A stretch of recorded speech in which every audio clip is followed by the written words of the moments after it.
പ്രിയപ്പെട്ടവരെ, ഇന്ന് നമുക്ക് ചർച്ച ചെയ്യാനുള്ളത് ലീഗ് ഓഫ് നേഷൻസ്, സർവ്വരാഷ്ട്ര സമിതി. നിങ്ങളുടെ സിലബസിൽ വേൾഡ് ബോഡീസ്, അന്തർദേശീയ സംഘടനകൾ എന്ന് പറയുന്നൊരു ഭാഗമുണ്ട്. അതിനകത്ത് ആദ്യം വരുന്നതാണ് league of Nations. League of nation ഒരു അന്താരാഷ്ട്ര ഇന്റർ ഗവൺമെൻറ്റൽ ഓർഗനൈസേഷൻ, അന്താരാഷ്ട്ര സംഘടനയാണ്. 1920 ജനുവരി 10 പാരീസ് പീസ് കോൺഫറൻസിൽ തീരുമാനിക്കപ്പെട്ട് രൂപീകരിക്കപ്പെട്ടതാണ് സർവ്വരാഷ്ട്ര സമിതി. ഒന്നാം ലോക മഹായുദ്ധത്തിൻ്റെ പ്രധാന ഫലങ്ങളിലൊന്നാണ് സർവ്വരാഷ്ട്ര സമിതിയുടെ രൂപീകരണം. അമേരിക്കൻ പ്രസിഡൻ്റായിരുന്ന വുഡ്രോ വിൽസനാണ് ഇതിൻ്റെ ഉപജ്ഞാതാവ്. അദ്ദേഹത്തിൻ്റെ 14 തത്വങ്ങൾ, 14 പോയിൻ്റ് പ്രോഗ്രാം, അതിൻ്റെ ഭാഗമായിട്ട് ആവിർഭവിച്ചതാണ് 14 point programme.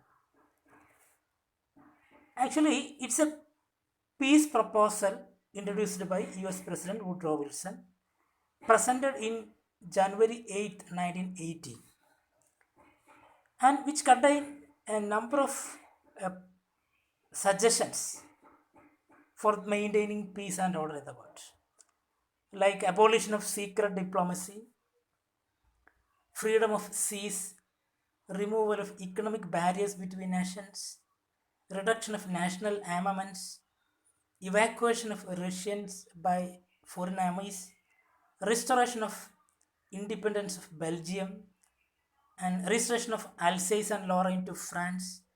And the 14th program, or the last final point of this program, is the establishment of League of Nations.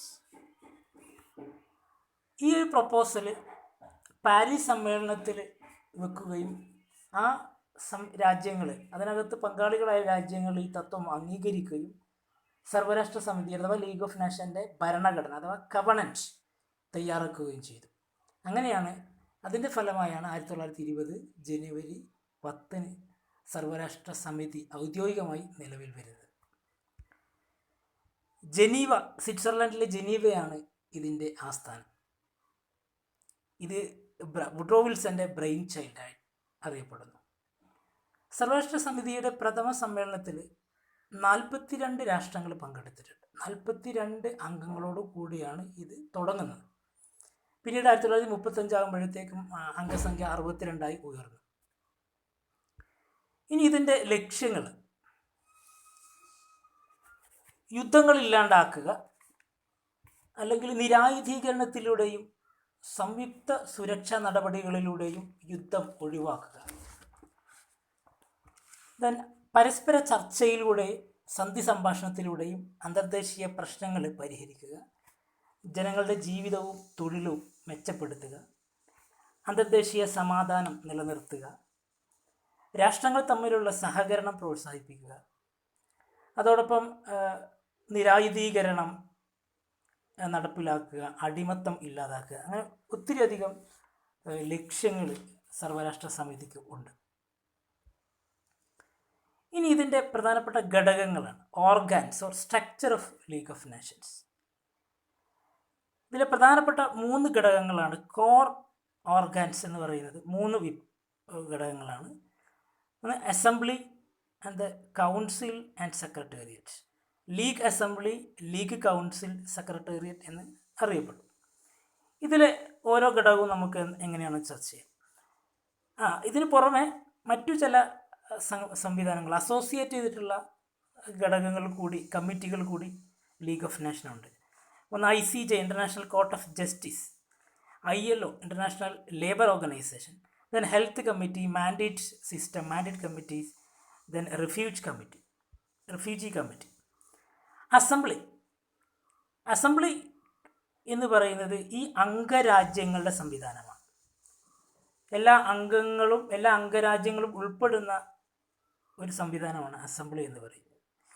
ഒരു രാജ്യത്തിന് പരമാവധി 3 പ്രതിനിധികളെ അസംബ്ലിയിലേക്ക് അയക്കാം. പക്ഷേ ഒരു രാജ്യത്തിന്, ഒരു അംഗരാഷ്ട്രത്തിന് ഒരു വോട്ട്, തീരുമാനമെടുക്കുന്നിടത്ത് ഒരു വോട്ട് ഉണ്ടായിരിക്കുകയുള്ളൂ. ഇതിൻ്റെ ഫങ്ഷൻസ്, ഉത്തരവാദിത്തങ്ങൾ എന്ന് പറയുന്നത് പുതിയ അംഗരാജ്യങ്ങളെ അഡ്മിറ്റ് ചെയ്യുക, അതുപോലെ തന്നെ കൗൺസിലിൽ നോൺ പെർമനൻ്റ് പെർമനൻറ്റ് മെമ്പേഴ്സ് ഉണ്ട്. അതിലെ നോൺ പെർമനൻറ്റ് മെമ്പേഴ്സിനെ തിരഞ്ഞെടുക്കുക, അതിനുള്ള ഇലക്ഷൻ നടത്തുക. അതോടൊപ്പം പെർമനൻറ്റ് കോർട്ട്, അന്തർദേശീയ നീതിന്യായ കോടതിയിലേക്കുള്ള ജഡ്ജിമാരെ തിരഞ്ഞെടുക്കുന്നത്, ബജറ്റ് നിയന്ത്രണം നടപ്പിലാക്കുന്നതെല്ലാം അസംബ്ലിയാണ്. അസംബ്ലി യഥാർത്ഥത്തിൽ ലീഗ് ഓഫ് നേഷൻ്റെ അല്ലെങ്കിൽ ലീഗ് പ്രവർത്തനങ്ങളുടെ പ്രധാനപ്പെട്ട ചാലക ശക്തിയാണ് അസംബ്ലി. ദെൻ കൗൺസിൽ ഇതിൻ്റെ എക്സിക്യൂട്ടീവ് ബോഡിയാണ്, നിർവാഹക സമിതിയാണ്, എല്ലാ പ്രവർത്തനങ്ങളുടെയും ഇതിൻ്റെ കോർ കമ്മിറ്റി എന്ന് വേണമെങ്കിൽ പറയാം. ഇതിന് അസംബ്ലിയിൽ അല്ലെങ്കിൽ കൗൺസിലിൽ 2 വിഭാഗം മെമ്പേഴ്സാണുള്ളത്, permanent and non permanent members. Permanent members 5 രൂപീകരണ സമയത്ത് നിർദ്ദേശിച്ചിരുന്നത്. അമേരിക്ക അംഗത്വം എടുക്കാത്തത് കൊണ്ട് 4 ഉണ്ടായിരുന്നത്. പിന്നീട് 1926 ജർമ്മനി കൂടി ചേർന്നതോടുകൂടി 5 പെർമനൻറ്റ് മെമ്പേഴ്സായി. അപ്പം ജർമ്മനിയെ കൂടാതെ Japan, Italy, France and Britain, ഇങ്ങനെയുള്ള 5 ആളുകളാണ് ഇതിൻ്റെ പെർമനൻറ്റ് മെമ്പേഴ്സ്. അവർക്ക് സ്പെഷ്യലായിട്ടുള്ള അധികാരം, വീറ്റോ പവർ ഉണ്ട്. നോൺ പെർമനൻറ്റ് മെമ്പേഴ്സ് എന്ന് പറയുന്നത് രൂപീകരണ സമയത്ത് 4 ആയിരുന്നു, പിന്നീട് അത് 9 ഉയർന്നു. ദെൻ സെക്രട്ടേറിയറ്റ് എന്ന് പറയുന്നത് ഇതിൻ്റെ ഓഫീസ് സംവിധാനമാണ്. ഈ ഓഫീസ് സംവിധാനം, ഇതിൻ്റെ ഓഫീസ് നിലനിൽക്കുന്നത് നേരത്തെ പറഞ്ഞു ജനീവയിലാണെന്ന് നമ്മൾ നേരത്തെ പറഞ്ഞു. ഇതിൻ്റെ ദൈനംദിന പ്രവർത്തനങ്ങൾ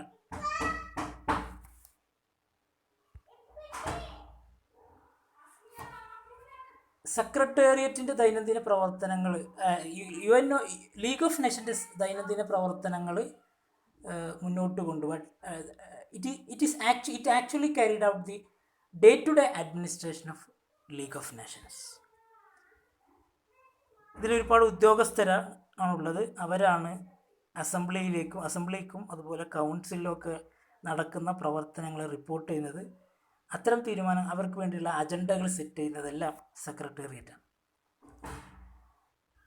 പിന്നീട് ഉണ്ടാകുന്ന മറ്റു പ്രധാനപ്പെട്ട 2 ഘടകമാണ് international court of justice and ILO. International court of justice എന്ന് പറയുന്നത് അന്തർദേശീയ നീതി ഒരു കോടതി അല്ല യഥാർത്ഥത്തിൽ. ഇത് രാജ്യങ്ങൾ തമ്മിലുള്ള അതിർത്തി പ്രശ്നങ്ങൾ പരിഹരിക്കുന്നതിനുള്ള നിർദ്ദേശങ്ങൾ മുന്നോട്ട് വെക്കുന്നു. അതോടൊപ്പം അംഗരാജ്യങ്ങൾക്ക് ആവശ്യമായ നിയമ ഉപദേശം നൽകുന്നു.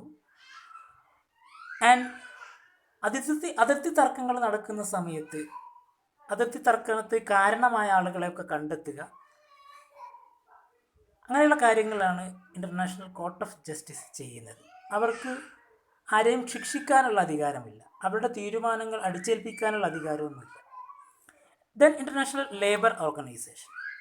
ഈ 2 ഘടകവും പിന്നീട് UNOക്ക് കൂടി ഉണ്ടാവുന്നുണ്ട്. ലേബർ ഓർഗനൈസേഷൻ ഈ സംവിധാനത്തിൻ്റെ അല്ലെങ്കിൽ ലീഗ് ഓഫ് നേഷൻ്റെ പ്രവർത്തനങ്ങളിൽ സ്തുത്യർഹമായ സേവനങ്ങൾ ചെയ്തിട്ടുള്ള സംവിധാനമാണ്. അത്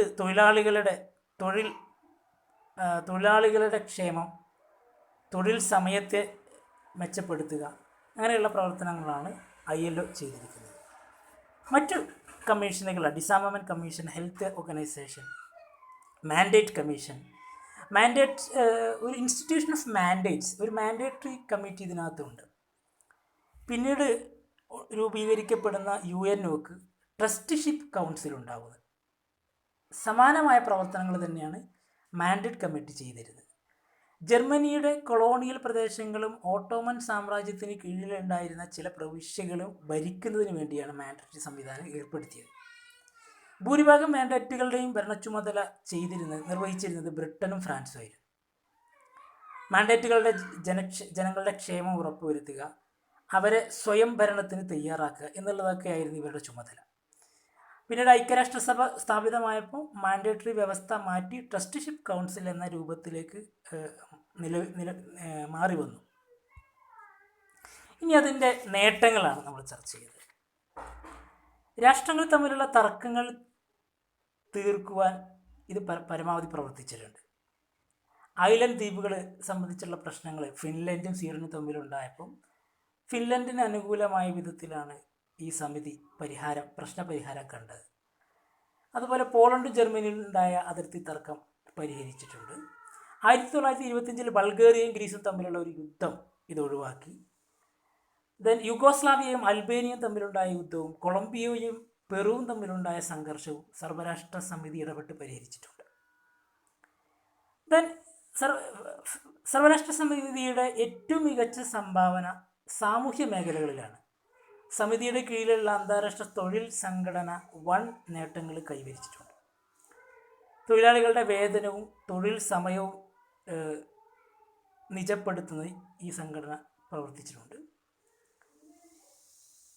പിന്നീട് health organisation done good work in finding causes of different epidemics. Malaria, cholera, വസൂരി തുടങ്ങിയ സാംക്രമിക രോഗങ്ങൾ തടയുന്നതിന് സമിതി നല്ല രീതിയിൽ പ്രവർത്തിക്കുകയുണ്ടായിട്ടുണ്ട്. ദെൻ അന്തർദേശീയ കറുപ്പ് വ്യാപാരം നിയന്ത്രിക്കുന്നതിന് വലിയൊരളവിൽ വ്യാപകമായി കുറക്കുന്നതിന് സർവ്വരാഷ്ട്ര സമിതി വിജയിച്ചു എന്ന് വേണമെങ്കിൽ പറയാം.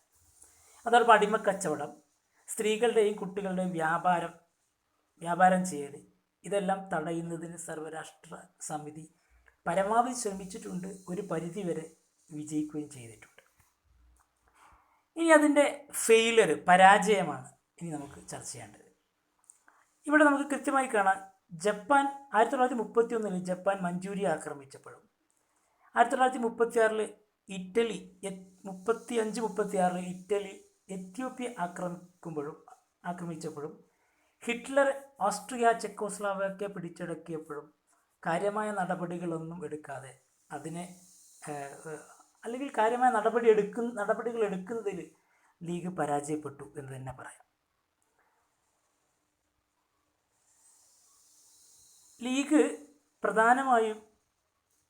ലീഗിന് ഒരു എൻഫോഴ്സബിൾ റൈറ്റ് ഉണ്ടായിരുന്നില്ല. ശക്തമായ സൈന്യം ഉണ്ടായിരുന്നില്ല. ഒരു സൈന്യത്തിൻ്റെ അഭാവം, അല്ലെങ്കിൽ അങ്ങനെ അത് സൈന്യമില്ലാത്തത് കൊണ്ട് തന്നെ ആക്രമണകാരികളായ രാജ്യങ്ങളെ നിലക്ക് നിർത്താനോ തീരുമാനങ്ങൾ നടപ്പിലാക്കാനോ ലീഗിന് കഴിഞ്ഞിട്ടുണ്ടായിരുന്നില്ല. Then US played a leading role in the formation of league but did not join it. അമേരിക്കയുടെ അഭാവം ഇതിൻ്റെ വലിയൊരു പരാജയമായിട്ട് വിലയിരുത്തപ്പെടുന്നു.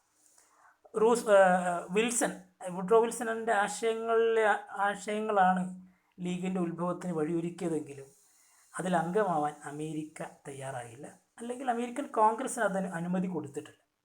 ഇത് വലിയൊരു പരാജയ കാരണമാണ്. ദെൻ അമേരിക്കയുടെ അഭാവം നമ്മൾ പറഞ്ഞു. When many countries resorted to aggression, league was ignored. നമ്മൾ നേരത്തെ പറഞ്ഞതാണ്, ചെറിയ രാഷ്ട്രങ്ങൾ തമ്മിലുള്ള തർക്കങ്ങളാണ് മുഖ്യമായും ലീഗ് പരിഹരിച്ചത്. തുടക്കം മുതലേ ബ്രിട്ടൻ, ഫ്രാൻസ് തുടങ്ങിയ വൻ യൂറോപ്യൻ രാജ്യങ്ങൾ ലീഗിൽ ആധിപത്യം പുലർത്തിയിരുന്നു. അവരുടെ ചൊൽപ്പടിക്ക് നിന്ന ലീഗിന് ചെറു രാജ്യങ്ങളുടെ സുരക്ഷ ഉറപ്പുവരുത്താൻ കഴിഞ്ഞില്ല. ആക്രമണങ്ങളുണ്ടായ പല സന്ദർഭങ്ങളിലും ശക്തമായ നടപടികളൊന്നും എടുക്കാതെ ലീഗ് ഒരു കാഴ്ചക്കാരെ പോലെ നിൽക്കുന്നു എന്നുള്ളത് ഇതിൻ്റെ വലിയൊരു പരാജയമായിട്ട് പറയപ്പെടുന്നതാണ്. ദെൻ പോളിസി ഓഫ് അപ്പീസ്മെൻറ്റ്, ഒരു പ്രീണന നയം, ഒരു പ്രീതിപ്പെടുത്തൽ നയം. പ്രധാനമായും വൻ ശക്തികളോട് ഒരു പ്രീണന നയം, ഒരു പോളിസി ഓഫ് അപ്പീസ്മെൻ്റ് ആണ് ലീഗ് പിന്തുടർന്നത്. വൻ ശക്തികളുടെ മേധാവിത്വവും കാപട്യവും ഇതിനകത്തുണ്ടായി. അല്ലെങ്കിൽ ലീഗ് യൂറോപ്പിലെ വൻ ശക്തികളുടെ പിടിയിലായിരുന്നു എന്ന് തന്നെ വേണമെങ്കിൽ പറയാം. അവരെ ഒന്ന് നിലക്ക് നിർത്താൻ ലീഗിന് കഴിഞ്ഞിട്ടില്ല. ദെൻ ഏറ്റവും പ്രധാനപ്പെട്ട രണ്ടാം ലോക മഹായുദ്ധം ഒഴിവാക്കാൻ പറ്റിയില്ല എന്നുള്ളത് ലീഗിൻ്റെ വലിയൊരു പരാജയമായിട്ട്, അല്ലെങ്കിൽ രണ്ടാം ലോക മഹായുദ്ധം ഉണ്ടായതോടുകൂടി ലീഗ് അപ്രസക്തമായി എന്ന് പറയും. നമ്മളിതിനൊന്ന് പ്രധാനപ്പെട്ട ഇതിൻ്റെ ഒരു പ്രസക്തിയെക്കുറിച്ച് പറയുമ്പോൾ, അല്ലെങ്കിൽ ഒന്ന് വിലയിരുത്തുമ്പോൾ പ്രധാനമായി പറയേണ്ട 1-2 വസ്തുതകൾ. ലീഗ് പരാജയപ്പെടുന്നത് ഒരു വലിയ ശക്തികൾക്കെതിരെ ഒരു തീരുമാനമെടുക്കുന്നിടത്ത്, ഒരു നിലപാടുണ്ടാക്കുന്നിടത്ത് ലീഗ് യഥാർത്ഥത്തിൽ പരാജയപ്പെട്ടിട്ടുണ്ട്. പ്രധാനമായും അതുകൊണ്ട് തന്നെ ചെറിയ രാഷ്ട്രങ്ങൾക്ക് ലീഗിലുണ്ടായിരുന്ന വിശ്വാസം നഷ്ടപ്പെട്ടു. അതോടൊപ്പം ലീഗിന് ലിമിറ്റഡ് ആയിട്ടുള്ള മെമ്പർഷിപ്പിന് ഉണ്ടായിരുന്നുള്ളൂ. തുടക്കത്തിൽ 42 ആവുകയും 35-ൽ 62, പിന്നീട് വ്യാപകമായി അത് വർദ്ധിച്ചിട്ടൊന്നുമില്ല. അപ്പോൾ അതുകൊണ്ട് തന്നെ അതിന് ഫണ്ട് കുറച്ച് അത്രയും രാജ്യങ്ങളിൽ നിന്നുള്ള ഫണ്ടാണ് ലീഗിനുണ്ടായിരുന്നത്. ആ ഫണ്ട് ഉപയോഗിച്ച് ലീഗിൻ്റെ ദൈനംദിന പ്രവർത്തനങ്ങളെ ഒരുപാട് മേഖലകളിലേക്ക് വികസിപ്പിക്കുക ലീഗിന് അസാധ്യമായിരുന്നു. അതൊരു പ്രശ്നമായിരുന്നു. അതുപോലെ തന്നെ രണ്ടാം ലോക മഹായുദ്ധം തുടങ്ങുമ്പോഴത്തേക്ക് തന്നെ ഇതിൻ്റെ പരാജയം പൂർണ്ണമായിട്ടുണ്ട്. അത് തുടങ്ങിയതോടുകൂടി ലീഗ് അപ്രസക്തമാവുകയും ചെയ്തു. എന്നാൽ രണ്ടാം ലോക മഹായുദ്ധത്തിന് ശേഷം ലീഗ് ഓഫ് നാഷൻ ഉണ്ടാക്കിയ അതേ ആളുകൾ അല്ലെങ്കിൽ അതേ രാജ്യത്തിലെ തന്നെയുള്ള പ്രതിനിധികൾ ഈ പഴയ കുപ്പിയിലെ വീഞ്ഞ് പുതിയ കുപ്പിയിലേക്ക് മാറ്റിയെടുത്ത് ഐക്യരാഷ്ട്ര സംഘടന അല്ലെങ്കിൽ UNO രൂപീകരിച്ചു എന്ന് വേണമെങ്കിൽ പറയാം. ഇതാണ് ഇതുമായി ബന്ധപ്പെട്ട് പ്രധാനമായിട്ട് ചർച്ച ചെയ്യാനുള്ളത്. നിങ്ങൾക്ക് ഇതിനകത്ത് എന്തെങ്കിലും ഡൗട്ടുകൾ ഉണ്ടെങ്കിൽ അത് ചോദിക്കാം, എന്തെങ്കിലും ഉണ്ടെങ്കിൽ ഷെയർ ചെയ്യാം. Okay, thank you.